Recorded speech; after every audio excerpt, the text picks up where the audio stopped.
Уважаемые коллеги, сегодня собрались мы по замечательному поводу пресс-конференции. Касается, конечно, в первую очередь вопросов предстоящего пропуска паводка-выход, тому, насколько акционерное общество «Водоканал» готово к этому событию.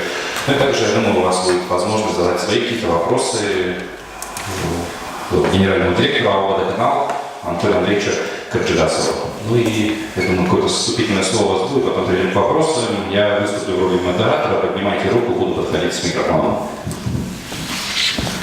Добрый день, друзья. На самом деле, во-первых, хотел поблагодарить за то, что откликнулись. На самом деле, сегодня на пресс-конференции на очень такую злободневную тему, которая волнует, я так думаю, всех горожан. Как вы знаете, мы в прошлом году за столько лет ожидаемую водочистную станцию ввели в работу. И мне очень многие звонят, друзья, коллеги, знакомые и незнакомые люди пишут, как мы проведем вот этот паводок.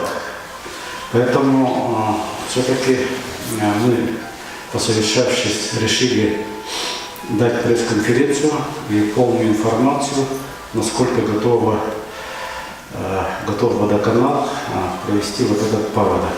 Потому что мы каждый год с трепетом ждали, и всегда были очень спорные моменты по перерасчету, по очистке и так далее.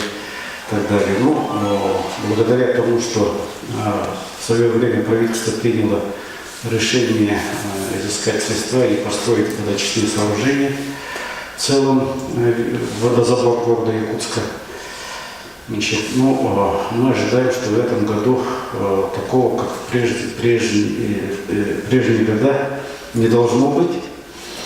Но, тем не менее, наверное, самые те, которые волнуются, это, наверное, работники водоканала. Конечно же, все новое хорошо, но это будет первый паводок на новом оборудовании. К слову, мы в этом году зимой не демонтировали, а держали в горячем резерве нашу плавучую станцию. Наверное, тоже многие горожане знают, мы зимой выставляли плавучую станцию и дополнительными насосами подавали в город воду. Но на всякий случай осенью мы решили его не демонтировать. Зима уже проходит, и время показало, что уже надобности в нем нет. Новые насосные станции первого подъема работают исправно. И по прохождению паводка мы демонтируем эту насосную станцию. И такое же ожидание у нас у всех. Мы каждую неделю по пятницам проводим совещание на водозаборе совместно с подрядчиком, с генподрядчиком Стаховым, субподрядчиком Воронеж-Аква. Надеюсь, что мы все детали учли. Мною еще был издан приказ 27 февраля об обеспечении устойчивого и безаварийного режима работы объектов водоканализационного хозяйства в период весеннего паводка, где мы прописали все мероприятия. В прошлую пятницу, когда мы тоже очередное совещание провели, отметили, что все мероприятия в принципе выполнены. Всякое может быть. И еще раз повторюсь, мы с очень большим волнением ожидаем этот паводок, но уверены, что все-таки, как в прошлые года, такого грязной воды не должно быть. Все анализы показывают, и сейчас уже последнюю неделю потихонечку начинают ухудшаться показатели воды в реке. Это понятно, идет оттайка. Вот, и талый вод попадает. Вот. Ну, подаваемая в город вода, она по всем параметрам соответствует. Анатолий Андреевич, у меня такой вопрос в первую очередь. Да, вот прошла ли проверку Роспотребнадзора вода после, значит, реконструкции водозабора, частных сооружений постройки? И второй вопрос у меня по поводу, значит, расширения полномочий водоканала по республике. Вот какие планы в первую очередь определенно стоят? Мы, как известно, запустили станцию первого подъема 4 сентября. Ну и с тех пор планомерно запускали реагентное хозяйство, электролизную и самым последним краем мы запустили саму водочистную станцию 24 декабря. Ну и, конечно же, с разрешения Роспотребнадзора.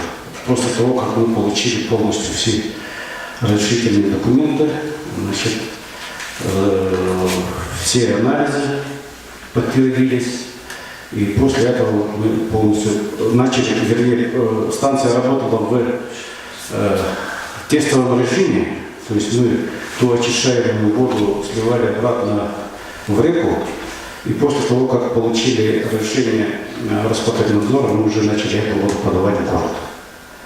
Что касается расширения полномочий водоканала, значит, на прошлой неделе, в пятницу, на эконом-совете при правительстве Республики Саха-Якутия была рассмотрена стратегия развития акционерного общества «Водоканал» до 2028 года с целевым видением до 2032 года. Это задание было дано на момент рассмотрения финансово-хозяйственной деятельности акционерного общества «Водоканал» при главе республики 11 января, чтобы мы составили стратегию развития водоканала, синхронизированную со стратегией развития Республики Саха-Якутия. Значит, в нашей стратегии планов много. Это в связи с указом, во исполнении указа номер 2 главы Республики Саха-Якутия о экологическом благополучии, это, во-первых, строительство КОС, канализационно-очистных сооружений, водочистных сооружений, в первую очередь по Вилюйской группе УЛУСов. Ну и в дальнейшем вообще стратегия, миссия перед нами поставлена обеспечить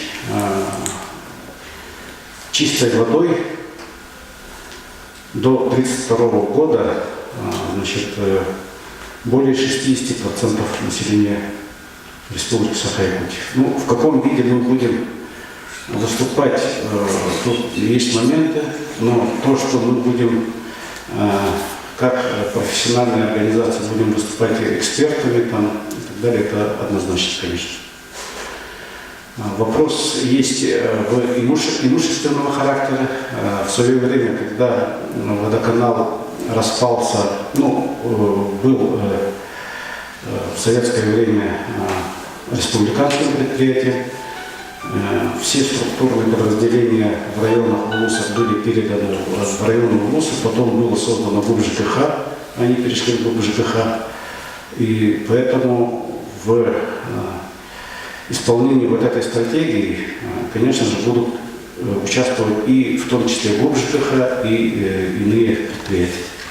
Спасибо. Но при этом вы всегда оговариваете, что все будет зависеть от состояния внутренних сетей, внутрипортальных, внутридомовых. Вот у вас есть на этот счет какая-то информация от муниципалитета, какие наиболее проблемные районы в городе? С водозабора на 50 лет советской армии идет чистая вода, чистейшая вода. Оно уже известно нам, оно подтверждается всеми анализами, которые мы сдаем планомерно и в Роспотребнадзор сдаем, и наши лаборатории, значит, выполняют вот эти работы. Значит, по мере продвижения вот этой воды есть, конечно, улучшение вот этих показателей. В пределах нормы у нас еще есть водоузлы, Вот, например, по последним показателям водоузел номер 3, это в Портовской, там уже хуже, чем на выходе из водозабора, да? Но оно в нормативе. И вот, как показала одна из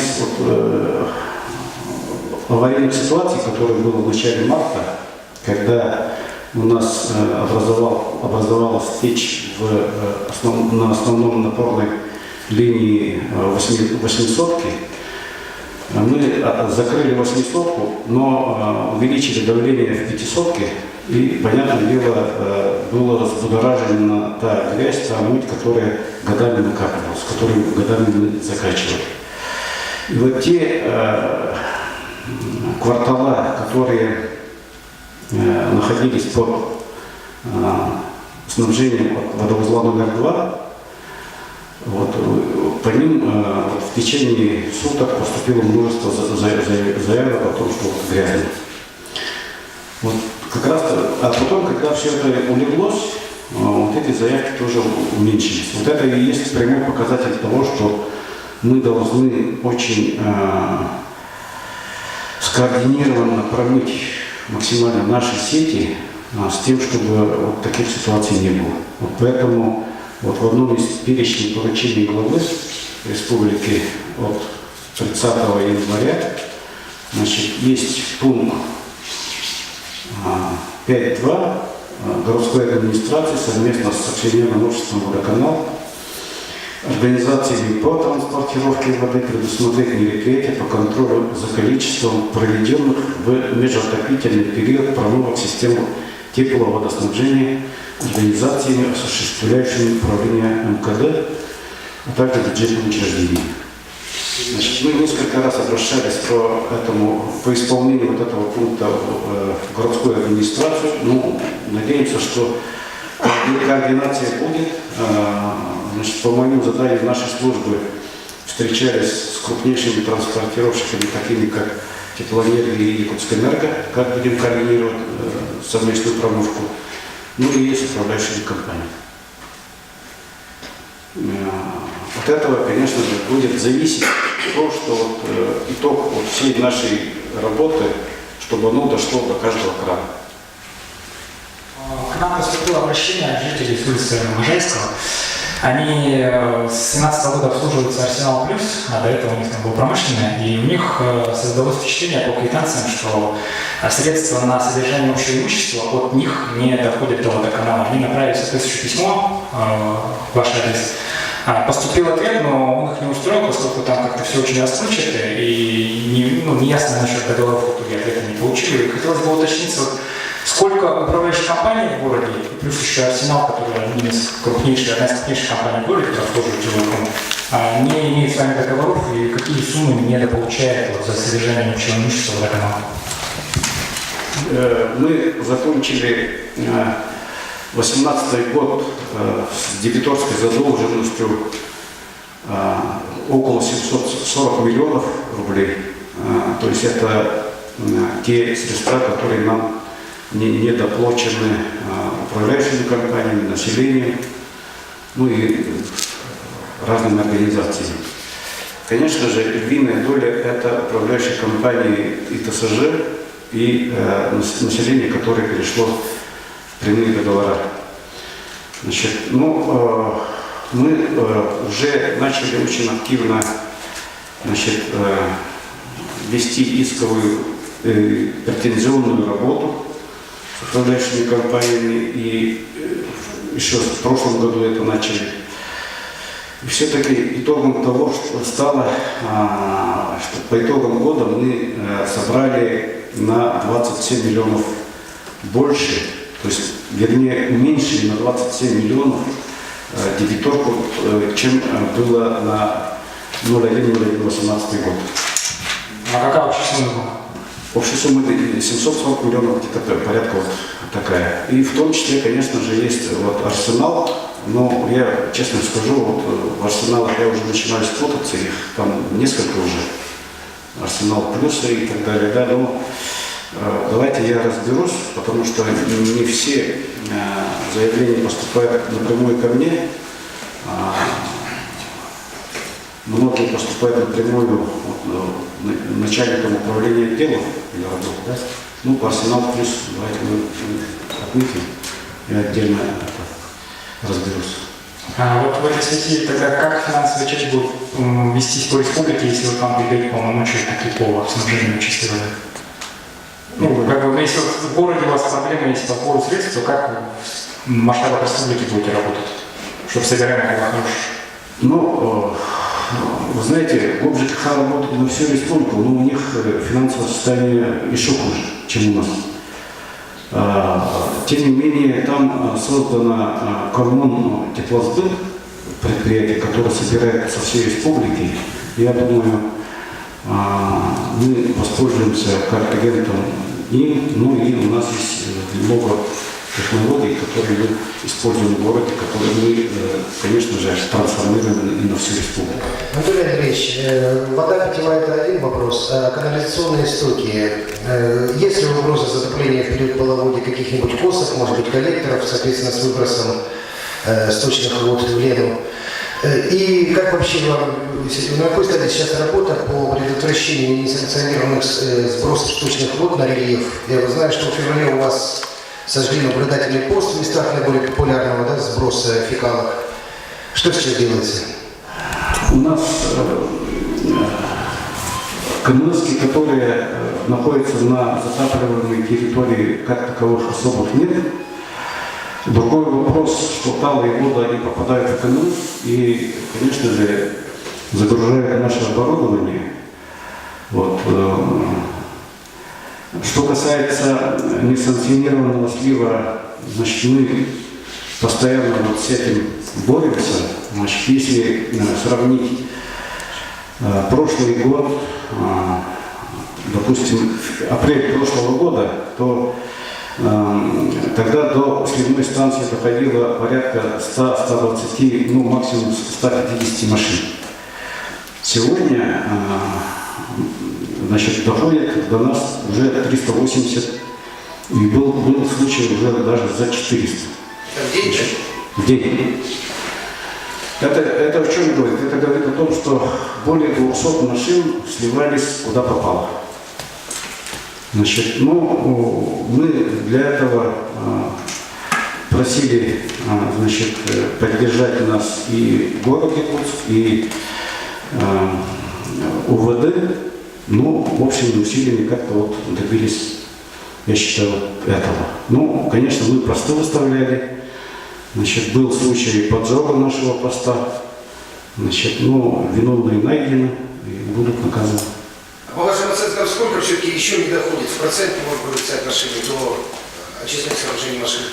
Ну, если взять по балансу воды, значит, мы то, что мы поднимаем, то есть в город подаем, да, воду, и то, что принимаем в виде стоков, разница составляет порядка 4-5 тысяч.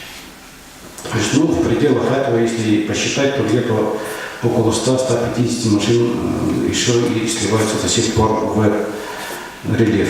Но недавно общественники по телевидению показывали в сторону Табаги, там над Соткой какие разливы есть. Ну, это уже работа, я считаю, Росприроднадзора, Минэкологии, ну и администрации города.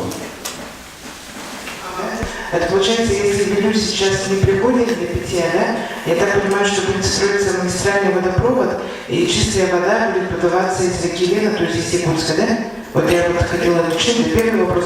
И второй вопрос, вот был построен новый водозабор, и даже после этого, когда горячую воду отключают, во многих квартирах по-прежнему идет вообще коричневая черная вода.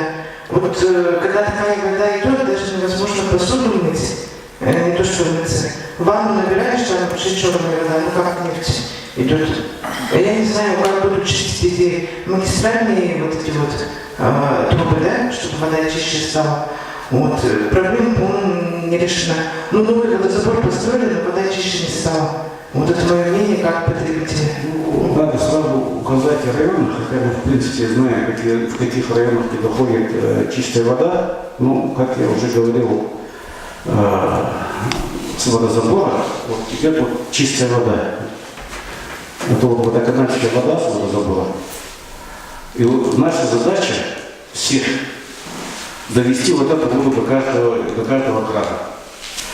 Значит, что касается, вот, когда вы моете посуду, ну, очевидно, вы пользуетесь горячей водой, и, соответственно, горячая вода – это поставка теплоснабжающей организации, которая покупает у нас холодную воду, подогревает и подает вам. Ну, мы понимаем, что и системы горячего водоснабжения тоже надо промывать. Поэтому тут только остается промывать и, конечно же, менять сети. Значит, у нас по водоканалу из магистральных сетей практически 30% поменено на пластик. Ну, эту работу мы будем продолжать. Но координировать все действия, чтобы поменяли и транспортировщики, чтобы поменяли и управляющие компании, ну, конечно, это прерогатива полномочия местного органа власти. Поэтому мы очень надеемся, что в этом отношении координированная работа будет проведена плодотворно. Спасибо. Что касается Вилюйской группы УЛУСов, ну, то, что я сказал, что не только водоканал будет работать по снабжению, там и ГОП-ЖКХ будет, и частные компании какие-то, которые сейчас работают в районах, потому что одной мощности водоканала, конечно, не хватит. Другой вопрос, что водоканал как эксперт будет выступать, то есть наши специалисты, они уже во многих районах были, посмотрели то оборудование, которое есть. Вот. Мы свои заключения уже передаем в Министерство жилищно-коммунального хозяйства и энергетики, чтобы они были учтены в программах, и в том числе и других предприятий. А чистая вода из Лена будет подаваться, да? Нет, конечно. Допустим, по Вилюю мы прорабатываем с Минпромом по скважинам. Скорее всего, вот, в таком направлении не будем работать. И именно что касается по Вилюю. То есть вода будет подаваться из Вилюя, но очищенная, да? Да.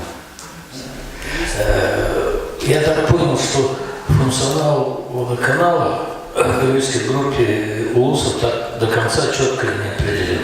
Да? Ну вот смотрите, на примере того же Сердюкара мы же видим, что местные власти вот физически не в состоянии справиться с водоочисткой. Они там полгода жевали, не знаю, чем все кончилось, и кончилось вообще. Да, с этой точки зрения, наверное, централизация очень нужна была. А какие-то перспективы есть, вот как-то это будет регулироваться, или вот так и будет там, это тому, это вот МУП, это ГУП ЖКХ, а вот это частников, ну а вот это так уж и быть, водоканалу отдадим. Все те УЛУСы, которые были оговорены, и все те населенные пункты, и даже в расширенном виде, которые были оговорены в указе номер 2 главы, учли. И более того, мы вышли с предложением, что мы готовы взяться за претворение в жизнь строительства КОС и не только водочистных станций, да, водочистных станций и канализационно-очистных станций, но и подведение сетей. Почему? Потому что мы считаем, что без сетей, значит, строительство, степень убыточности вот этих станций будет больше, нежели чем сетями. Это экономически доказано. Вот. Но здесь просто есть вопросы, как я уже сказал, имущественные вопросы. То есть или нам должен, значит, ГОП ЖКХ передать свои сети водоканалу, чтобы мы построили очистные сооружения, обновили сети и уже стали полноправно, скажем, уже подавать свои услуги. Но пока этот вопрос не решен, но На последней стратегической сессии Владимир Викторович Солодов конкретно, четко, конкретно сказал, что водоканал должен выйти на всю республику, как профессиональный предприятие. Да, мы готовы работать. Повторюсь, мы уже во многие вопросы уже были наши специалисты, просмотрели хозяйство, и мы готовы работать. Когда говорят, вот водоканал вряд ли справится в городе, там, это совершенно неправильно. Мы же не сами будем работать, мы будем нанимать там местное население и просто их будем направлять в более профессиональное русло. Мы даже предложили набрать с районов специалистов, которых администрация подберет, ребят, работников, да, и чтобы они проходили у нас практику. То есть по 3 месяца, по полгода, чтобы готовые специалисты были уже в каждом районе ВУЗа. Мы готовы эту работу провести на своей базе. Спасибо. Да, можно вопрос. Анатолий Андреевич, а по коллектору какие-то решения приняты уже? По коллектору номер 2. Ну да. Да, коллектор номер 2. Он у нас очень древний коллектор. Если первый коллектор он проходил капитальный ремонт где-то в нулевых годах, то первый этап второго коллектора был построен в начале 80-х, в конце 70-х. И третий, последний этап был построен в 91 году.